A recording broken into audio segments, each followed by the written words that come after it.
сколько ж бегать-то, бля, придурок, бля!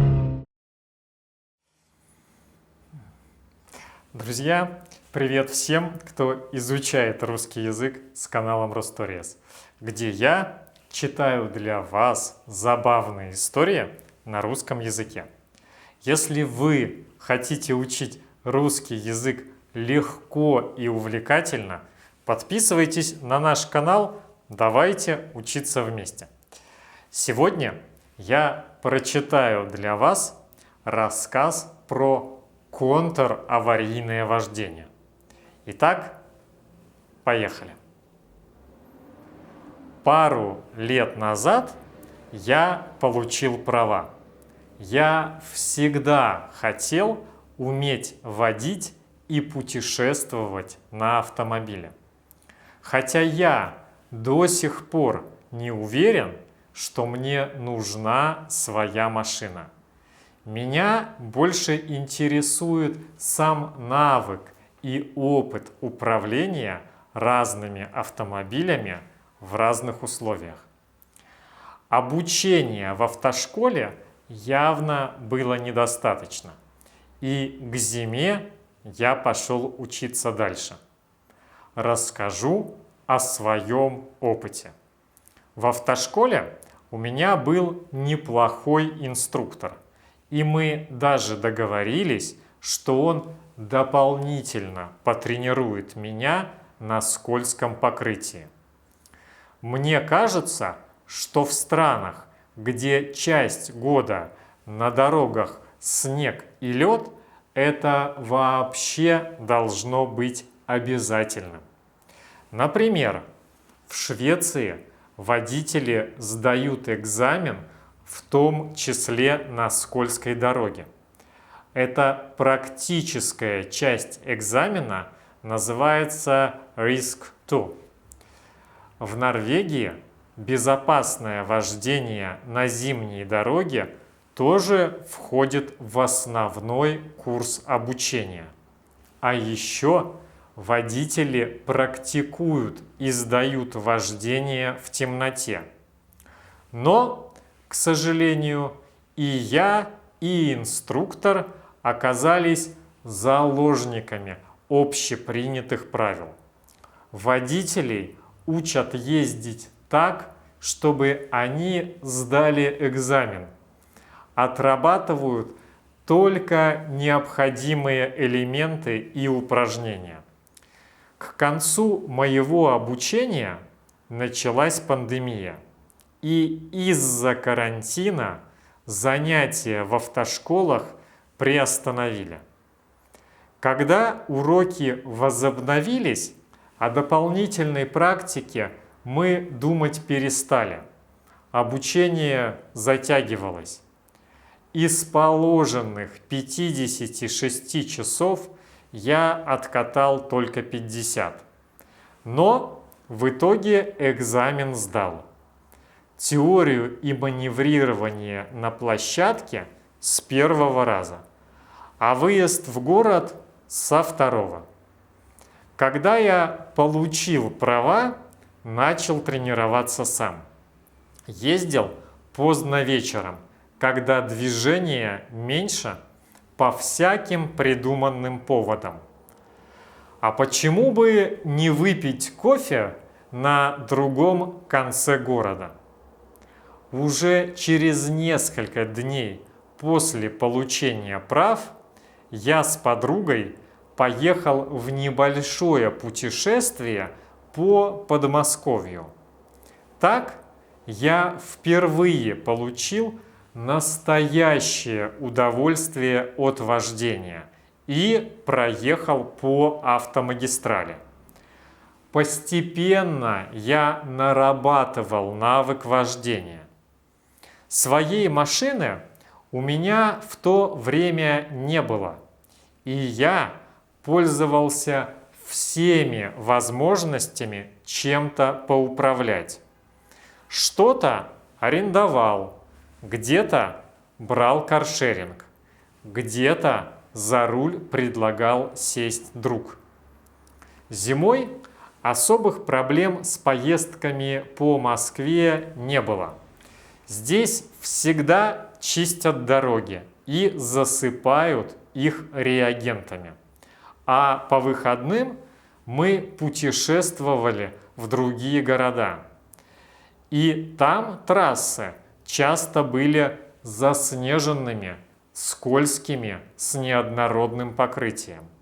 На них я чувствовал себя неуверенно. В теории я представлял, что мне делать, если, например, машину занесет.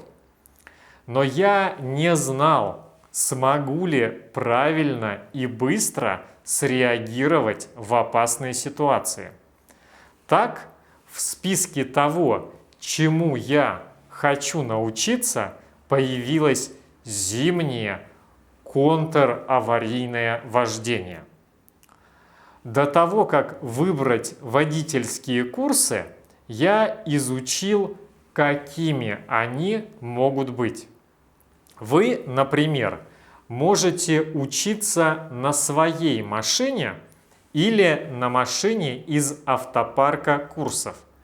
Иногда водителей обучают экстренным маневрам на их собственных автомобилях.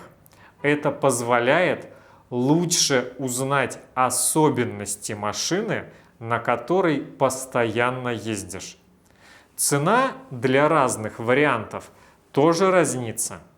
Так, двухдневный курс обучения на своем автомобиле стоит 28 900 рублей, а курсы на машинах школы стоят от 12 тысяч до 42 тысяч в зависимости от продолжительности.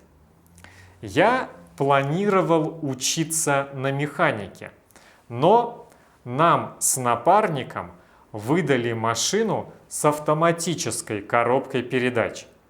У меня было предположение, что лучше практиковаться на механике. Если понадобится, на автомате точно повторишь. Как оказалось, это работает и в другую сторону. Я учился на автомате, а на дороге как-то пришлось делать маневр на механике. И это были те же действия. Поэтому нет особой разницы, какая коробка передач на учебной машине. На курсах сначала изучили правильную посадку за рулем. Основные правила такие. Спинка кресла расположена почти вертикально, лопатки прижаты к ней. В таком положении водитель лучше чувствует отклонение курса машины. К тому же полулежачая посадка расслабляет. Если лег, значит планируешь отдыхать или спать, а не рулить и внимательно смотреть за дорогой. Второе правило. Нужно, чтобы голова не доходила до крыши примерно на кулак. Это на случай, если автомобиль перевернется. Третье. Если вытянуть руки, руль должен находиться на уровне начала кисти. И, конечно, должны быть хорошо видны приборы. У нас была теория и практика, как в обычной автошколе. Сначала инструктор объяснял, что будет происходить с машиной и что мы должны делать в этом случае. На доске он рисовал схемы, где расположено препятствие, когда надо начинать вращать руль, в каких точках тормозить. Также нам рассказывали о типичных ошибках новичков. Например, они поздно реагируют на занос. В итоге машина раскачивается со все большей амплитудой, и в какой-то момент занос уже не проконтролировать. Еще мы разбирали ролики с видеорегистраторов и обсуждали, что у водителей пошло не так и в чем их ошибка. Допустим, машина зимой катится с горки задним ходом на заблокированных колесах, а водитель боится отпустить тормоз, чтобы маневрировать. Или почему водитель оказался в том самом дереве, которое пытался объехать. Это потому, что не надо смотреть на препятствия. Тут такое правило: куда смотришь, туда и едешь. Поэтому надо смотреть в ту точку, куда собираешься направить машину. А препятствие всегда притягивает.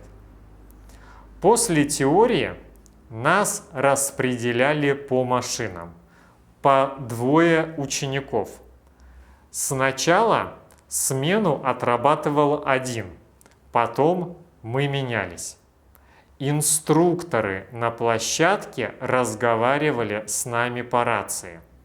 Они оценивали проезды со стороны, комментировали их, указывали на ошибки и давали советы, как их исправить. Иногда инструкторы могли что-то показать сами. Садились к нам в машину и проходили упражнения. Курсы мне понравились и придали уверенности. Вскоре предоставился случай проверить их эффективность. Новый год мы планировали встретить в Смоленске. Выехали из Москвы вечером 31 декабря. Дорога шла через красивый заснеженный лес. Уже темнело, и вдруг на дорогу выбежал олень. Он был близко к машине. Я начал тормозить, но расстояние было уже недостаточно. Тогда я постарался объехать оленя, не отпуская педаль тормоза. К моей огромной радости с оленем удалось разминуться, и мы могли дальше ехать встречать Новый год. Возможно, мне просто повезло. И олень побежал куда надо, и поблизости не было других машин. И все просто удачно сложилось. Но я также думаю, что мне помогло и то, что я уже пробовал когда-то объезжать таким образом препятствия. Такое упражнение на курсах у меня обычно получалось хорошо. Возле входа на полигон, где мы тренировались, была надпись: «Мы только учим, а экзамен принимает дорога». Поэтому в идеале, конечно, хотелось бы не применять то, чему мы научились. Друзья, вот такой рассказ. Очень надеюсь, что он вам понравился. И я буду очень рад вашим комментариям и отзывам. А у меня на сегодня все. Спасибо, что смотрели это видео. Огромной вам удачи и пока!